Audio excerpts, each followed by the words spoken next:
Hello, my fellow brothers and sisters in the human race. My name is Regis Williams, and this is the Spirit of Truth. And for those that have tuned in, consider this: there are no coincidences. You were designed or made to see what I'm about to reveal to you because it was revealed to me over the last 38 years, from which I've been studying, but the last three have been major important. I've been put in a position where I'm gaining so much knowledge. Things are coming together from all of the many books that I've read since over the last 38 years. Uh, I think things are coming together as a result of God taking a little piece of every bit and bringing it all together because all of the answers are within what they're saying. Um, this world that we are in, what was formerly called the world of Caesar, and now called the Matrix. To make the story short, going into learning this stuff, I want to talk about the Bible, manifestation, and science, how it all relates. This affects your spirit, your life. Um, these are things that have come together, and as a result, it's not something that you can learn in one session, two sessions. It's going to take a long time because it's a constant evolution of study. It's a constant evolution of taking in to yourself and actually owning it. And once you do, you'll be more than glad you did. So without further ado, let's get into what I'd like to discuss today. And first thing I would like to say is our main reference book for spirit and things like that is the Bible. Now, when I speak to you in reference to the Bible, it's going to be in terms of interpretations that we've been taught over the years that I've come to find out or has been downloaded within me. They're not right, or I wouldn't say they're not right. They have a perception influence that's away from what God was intending or what Jesus was intending. You see, we all have a job here, and our job is not what you think it is as far as coming here and working on your everyday worldly job. For those that follow me, I'd like to call you the narrow gators. Narrow gators that comes from the Bible. Enter in through the narrow gate. Few make it. Few know of it. This gate, I'm here to expose it as I know it. Now, this knowledge, I'm no guru of anything. I'm just a spiritual person that has had a lot of in-depth spirit teaching, studying, and now it's time to get. God's telling me, stop waiting. I didn't give it to you to keep to yourself, so share it because that's what it's intended to be. Something to be shared, and as a result, it will influence people's lives and it will be a greater help and service to the world. So, here I go. First thing I'd like to say is the Bible was constructed basically in 325 in the Ecumenical Council of Nicaea, 325 AD. It was formed in about 367 AD by a man named Athanasius, who was instructed by the great conqueror Constantine. And this man here decided the books that were going into the Bible, and out of the Bible, within the Bible, the Bible was constructed in a way in which it's going to promote the things that man wants to have done, and it's been set in a way that makes us powerless, where we're just surrendered to when we actually have all power. And what I'm trying to get, what I'm here to do is to show you how to access this power. This power is real. It's life changing, and it can change the lives of other people. It can change circumstances. We're talking about manifestations, but how does manifestation? I see a lot of people speaking of these things: manifestations, law of attraction. Most of the people that you know or have these books out, I've read them.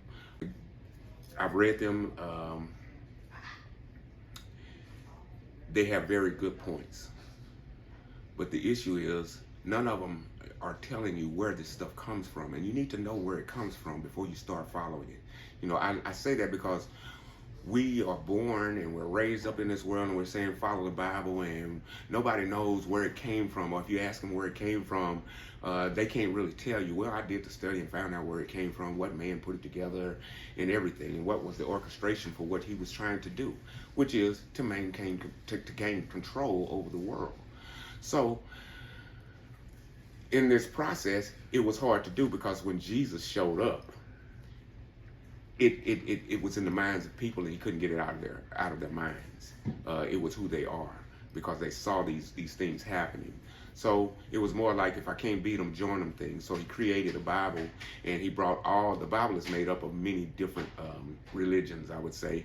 And I'm not a religious person, and I would say that these are not really religions, but they're basically like spiritual teachings, and they come from Greek, Egyptian, Hebrew, Aramaic, and so on. And the Bible was constructed by a group of all of these books, and they were chosen to be in the Bible.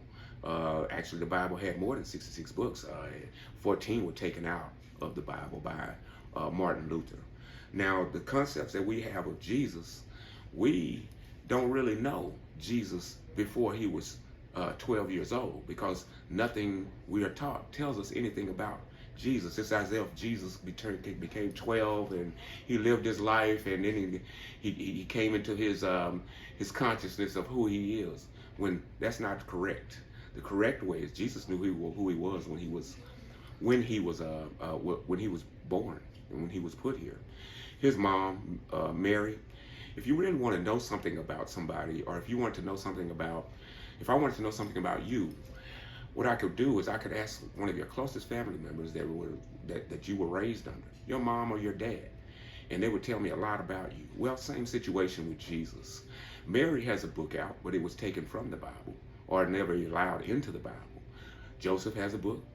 Thomas has a book. Enoch has a book. And there are many other books, but they don't fit the form from which we live by the Bible today, which means man is struggling, man is to pay tithes, man is to do all these different things. Okay, I feel like I'm rambling a little bit, but this is the first time I've ever been on social media, so I'm trying to get adjusted to it. So if you could be patient, bear with me. The knowledge that I have to give you is not for me, it's for the world. And I realize that in my soul now. So I'm making this attempt to basically let people know what I've come up with. Now, as a result of all of this study and search and truth, it's always seemed like there was a miss with the Bible. I grew up in the church. I've been many different religions. I'm no religion, because I've come to find out that the religion is of man, and what I am is of the Spirit, because the Spirit lives within me, and it lives within you too. And it is all united spirit. This united spirit lives in me, in you. We are all a part of each other. We are all connected. So as a result, we should have a good understanding of what I'm about to tell you.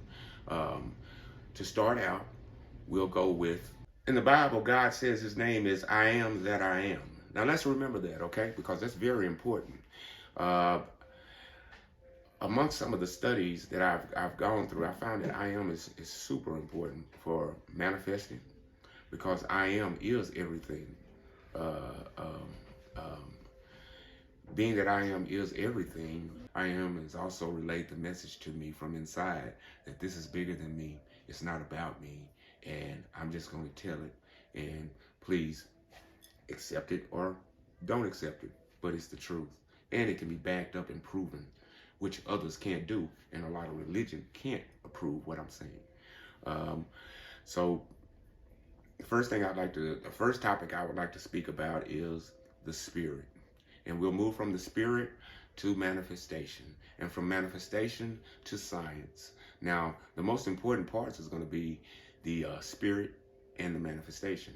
The science is the backer to prove to those who do not have the spirit belief strong enough to just go with it. So you need something worldly, as in science, to bring you along, and that's okay. Everything is good. It's all good. As a matter of fact, everything in this world is all good, and it's going exactly as it's constructed to go. We are going through a change. When we entered into the Age of Aquarius, we went from the age of duality, which means things going against you, obstacles, all these things, into the age of Aquarius, which means things are going to go basically as you ask or see them to go by your thought and your consciousness. Meaning, if you think negative thoughts, then that's what you're going to get. It's not going to be any opposition. If you have positive thoughts, then positive things are going to come to you more rapidly than before, because that's your thought, and that's what the age of Aquarius is. It's no more duality. That being said, we go into what I call the first aspect is consciousness. We are asleep, or at least most of the world is asleep. I'd say probably out of 8 billion people, maybe 5 million may know this, but it's growing as a result of the age of Aquarius and the new generation. This new generation doesn't fit into the old constructs of this world. Yet the matrix of this world is trying to make it happen, but it's not going to work because these kids are smarter today. They know more in terms of how to get things done. They are more spiritual walkers because a lot of them didn't grow up in religion. So when I say spiritual walkers, they truly are spiritual walkers. And that's a good thing because we need to get to where we are supposed to be. And we all have a job. And our job is this: wake up. This is about the awakening. When you awaken, it's an epiphany type thing.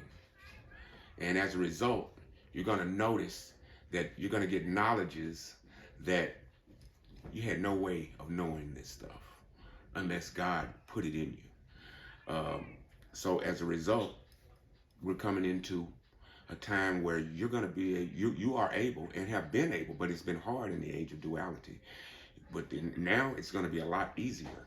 You're going to be able to spiritually bring those things which you seek into manifestation, because actually that's our whole job here today and for the rest of our lives. This information is supposed to be taken in and spread. Now, it actually is going to go against a lot of people, but we can't, people grow at their own pace and people wake up at their own pace. We're in a world full of people that are asleep. Now, when I say asleep, what do I mean? How does that relate to the Bible? Okay, let's think about it like this. Jesus carried the cross and he died on Golgotha. Now, what does Golgotha mean?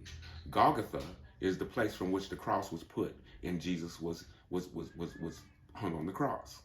Now, Golgotha is skull. The Bible is full of metaphors and analogies and it's not to be taken literal in every story in the Bible. The story of Jesus' death has a greater meaning than actually him taking the cross and dying on the cross in Golgotha. What Golgotha refers to is the skull. And believe it or not, the spirit of the Christ lives within you. Now, I didn't say the Christianity, because there's a very distinct difference. Christianity is religion. The Christ is the actual three part of the Trinity. Okay? So, God, Jesus, the Christ. God put the Christ within you. But when Jesus came and he died, it wasn't meant to be taken as he died on the cross and we're going to, it's going to go as it has gone. And that's only because we've been told wrong. Jesus dying on the cross is symbolic of he died within your skull, Golgotha. What that means is your attempts are to wake up to the spirit that Christ is in you, and it is you. You're in this game for the ride, okay? Christ actually runs it. God runs it, which is the Christ. And actually, when you don't wake up, you're actually crucifying Jesus every day until you wake up. And once you wake up, that's called the resurrection. And once you go through that process, you'll know exactly what I'm saying is true. That process is one in which it's like an epiphany. It's like a discovery.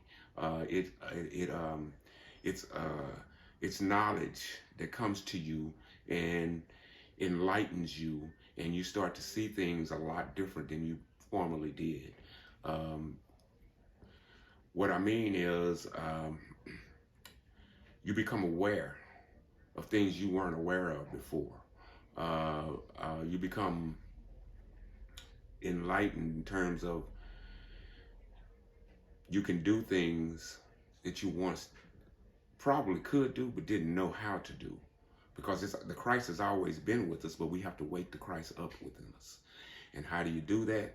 You're going to have to come to grips with something that people would call blasphemous, but it's not blasphemous. It's where you were taught wrong. It's where the interpretations were wrong. It's you got to come to the grips with the fact that you are God, and the Christ that is in you is the God presence that is you. So I'll end with this. This is my first time, and I'm trying to basically make my introduction, let you know that I'm coming on, and I'm going to reveal some information that you are definitely going to want to know about, because it's important and pertinent to your life and your soul. I say this with all truth in my heart, because I know it to be truth. It didn't come from me. For those of you who would like to have a little more proof of what I'm about to tell you over however long it's going to take, this is the case. October of 2020, something happened. All these downloads, and as a result of all these downloads, things started to happen.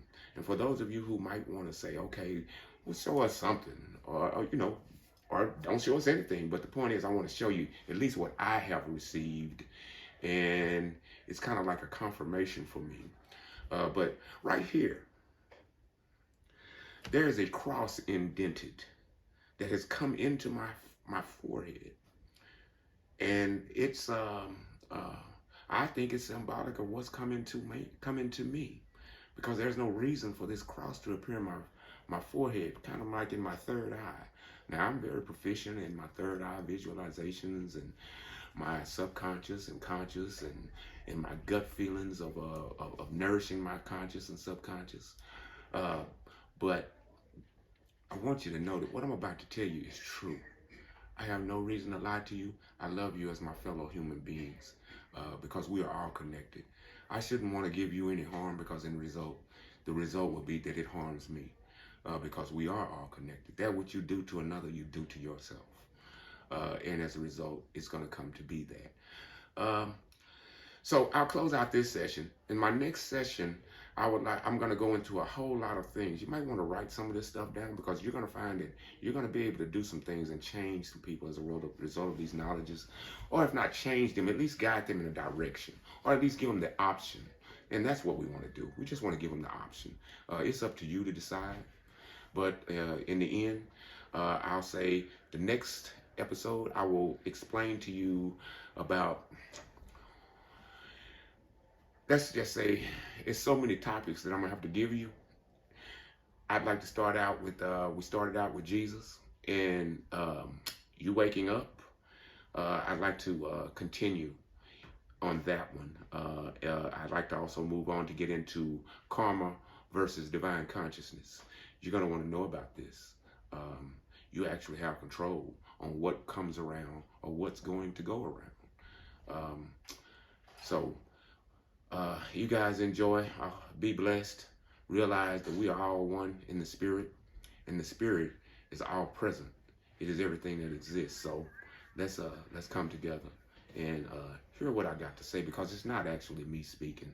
It's God speaking through me, and I'm just trying to put it out there because that's what I'm supposed to do, because I'm kind of like being chastised because I didn't want to.